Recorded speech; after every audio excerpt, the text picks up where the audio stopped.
Welcome to our channel. Today we how to transfer analytics with Google Analytics, detailed guide step by step clearly. To begin the transfer of your Google Analytics data, log into your Google Analytics account. Select the property that you wish to transfer analytics from. Navigate to the admin section located at the bottom left of the interface. In the admin panel, look for the property column and click on Property Settings. Carefully note down the property ID as you will need it later. Next, head back to the admin panel and click on Data Streams. Choose the data stream that you want to transfer. Click on the data stream to open its settings. In the stream settings, locate and copy the measurement ID. Now, go back to the admin panel and switch to the account where you want to transfer your data.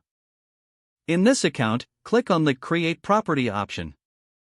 Fill in the required details to set up your new property. Once created, navigate to the Data Streams option in this new property. Create a new data stream and paste the measurement ID from the previous property. Ensure that you configure all necessary settings according to your data needs. After saving the settings, return to the admin panel again. This time, click on Tracking Code to obtain the new tracking ID. Implement this new tracking ID across your website or app where needed. If you're using Google Tag Manager, update your tags to reflect the new measurement ID. Test the new setup to ensure data is being collected properly. Utilize real-time reports to verify that data is flowing into your new property. Finally, monitor your new property over the next few days to ensure everything is functioning as intended. If the page does not load, refresh the browser or try again in a private or incognito window. Make sure you are using the correct email address, then retype it carefully to avoid small typos. If your password is not accepted, use the reset option and create a new strong password you can remember.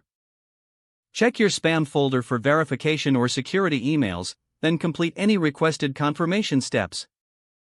Enable two-factor authentication if available to improve. After signing in, review your profile details so your contact information and settings are accurate and current.